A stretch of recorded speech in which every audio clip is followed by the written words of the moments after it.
नमस्कार, मैं हूं पवन त्यागी। इंडी अलायंस के नेताओं का एजेंडा खुलकर साफ हो गया है कि इनका एजेंडा क्या है। और इस एजेंडे में यह बात इन नेताओं ने साफ कर दी कि इंडी अलायंस जो बना है वो सनातन की समाप्ति के लिए बना है।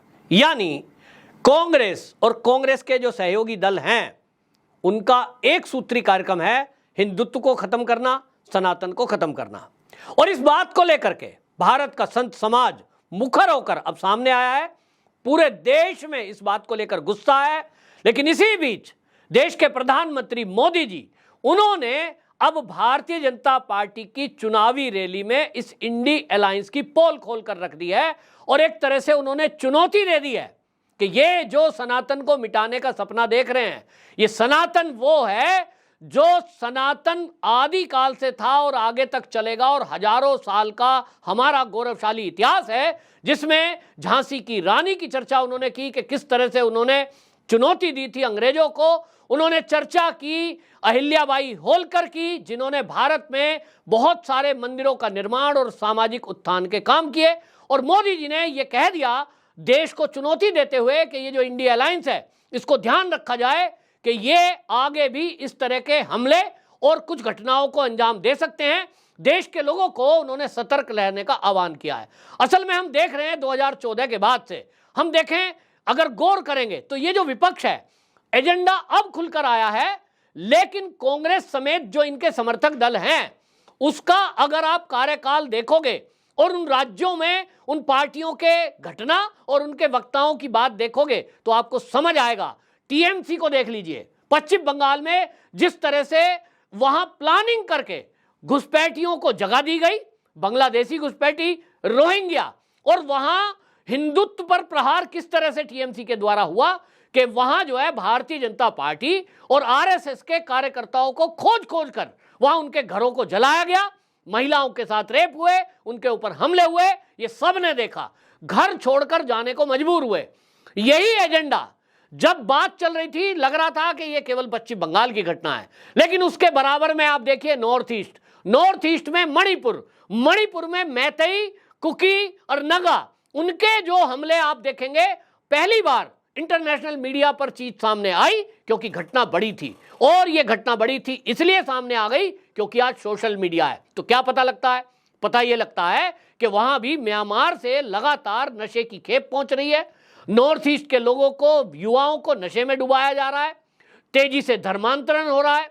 और वहां जो मैतेई समाज है उसके साथ तो देश की आजादी के बाद से लेके अभी तक अत्याचार किया जा रहा है, क्योंकि उनको एक कानून के अनुसार आप देखिए कि पूरे मणिपुर में 10% भूभाग पर रहने के लिए मजबूर कर दिया और 90% भूभाग पर वो जा ही नहीं सकते। मतलब जाएं ना तो जमीन ले सकते हैं ना वहां कुछ कर सकते हैं। और किसको सौंप दिया?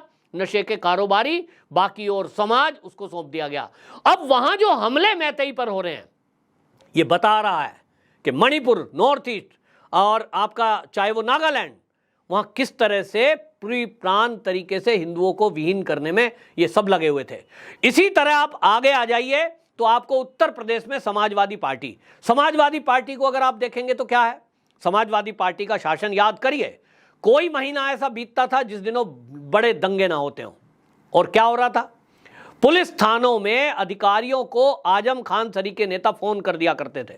मुजफ्फरनगर दंगा मुझे अच्छी तरह याद है, मेरा गांव मेरठ में है और मुजफ्फरनगर दंगा हुआ था। उस दंगे के दौरान जिस तरह से अधिकारियों को पुलिस के हड़का कर निर्देशित किया जा रहा था कि जिनके ऊपर हमले हुए, जिन जाट समाज के बच्चों को मारा गया और उन्हीं को जेल में भिजवा दिया गया।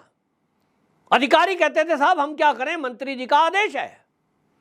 यह है एक सूत्री कार्यक्रम कि लोग डरें, धर्म परिवर्तन कर लें या तो पलायन कर जाएं। किसको याद नहीं है कैराना? पलायन हो रहा था वहां से। इसी तरह आप बिहार में देख लीजिए, आप बिहार में कोई यात्रा निकाल दें अगर हिंदू सुरक्षित रह जाएं, आज भी वहां यह हाल है। तो आप देखें पूरा इनका ये प्लान चल रहा था और इस प्लान की खुलासा अब हो गया है। तो मोदी जी ने खुलासा कर दिया और आपको बता दें मोदी जी ने जो बोला है मैं आपको बताता हूं क्या कहा उन्होंने कहा आज इन लोगों ने खुलकर बोलना शुरू कर दिया है, कल ये लोग हम पर होने वाले हमले और बढ़ने वाले हैं। यानी मोदी जी ने जो कहा चेतावनी देते हुए कि ये हमले अब पर और बढ़ेंगे, यानी हिंदुओं पर। उन्होंने कहा देश के कोने कोने में हर सनातनी को, इस देश को प्यार करने वाले को सतर्क रहने की जरूरत है। इंडिया अलायंस सारे सनातन को मिटाकर देश को 1000 साल पुरानी गुलामी में धकेलना चाहता है, लेकिन हमें मिलकर ऐसी ताकतों को रोकना है। हमारी एकजुटता से उनके मंसूबों को नाकाम करना है। ये देश के प्रधानमंत्री बोल रहे हैं। और अगर आप मोदी जी का वो वीडियो देखेंगे जो वो मध्य प्रदेश की रैली में बोलते हुए संबोधित जब कर रहे थे, तो आप उनके चेहरे के भाव भंगिमा पे अगर ध्यान देंगे तो आपको पता लगेगा कि मोदी जी बहुत सीरियस चेहरे के भाव से इस बात को रख रहे थे। और इसीलिए मैं आपको कह रहा हूँ बात गंभीर है और इस गंभीरता को समझें। देश के प्रधानमंत्री के पास ये सारी जानकारी होती है इंटेलिजेंस के द्वारा कि देश में चल क्या रहा है और आगे होने वाला क्या है। और मुझे लग रहा है, ये मेरी व्यक्तिगत राय है, मुझे नहीं पता सरकार के पास क्या जानकारी है, लेकिन मेरी व्यक्तिगत राय है, क्योंकि सोशल मीडिया पे मैं भी एक्टिव रहता हूं, ये प्लान चल रहा है जिसको मोदी जी इंडिकेट कर रहे हैं। ट्विटर स्पेस पर, जिसका आज नाम एक्स हो गया है, वहां दलित और ठाकुर फेक आईडी से वहां आते हैं। किसी ने अपने को ठाकुर लिखा है, किसी ने दलित लिखा है, एक दूसरे को गाली दे रहे हैं। कोई मुसलमान बना हुआ है और वो हिंदू को गाली दे रहा है, और इस तरह से समाज के अंदर नफरत फैलाने का काम चल रहा है। और उसके लिए बहुत सारे लोग ऐसे लोग हैं, मैं सोशल मीडिया पे देखता हूं। मैं साहब आरएसएस का बहुत पुराना सदस्य हूं, मैंने बीजेपी की भी प्राथमिक सदस्यता 20 साल पहले ले रखी है, मैं कट्टर हिंदू हूं, मैं तो सनातनी हूं, लेकिन ये बीजेपी सरकार ने किया तो कुछ नहीं है। हिंदुओं के लिए तो कुछ कर नहीं रही है, ब्राह्मणों के लिए तो कुछ किया ही नहीं है, ठाकुरों के लिए तो कुछ किया ही नहीं है। ये सरकार तो मुसलमानों के लिए तुष्टिकरण तृप्तिकरण कर रही है। इस तरह की बातें करते हैं बहुत सारे स्पेस में बैठे हुए लोग, 150-200 बैठे हैं। किसी के मन में तो आएगा, हाँ भाई, अगर ये आरएसएस का इतना पुराना स्वयंसेवक है और बीजेपी का इतना पुराना कार्यकर्ता है, बजरंग दल विश्व हिंदू परिषद का है, देखो भाई ये तो सही कह रहा है, अगर यही दुखी है तो फिर हम भी क्या करें। तो पूछते हैं लोग क्या करें। अरे भाई कुछ नहीं है, कांग्रेस पुरानी पार्टी है, उसी को राज चलाना आता है, मोदी जी पे कोई राज चलाना थोड़ी आता है।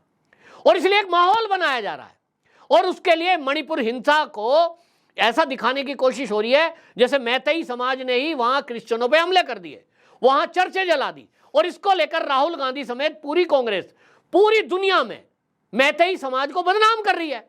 ठीक राहुल गांधी इसी तरह सनातनी और हिंदुओं को दुनिया में बदनाम कर रहे हैं।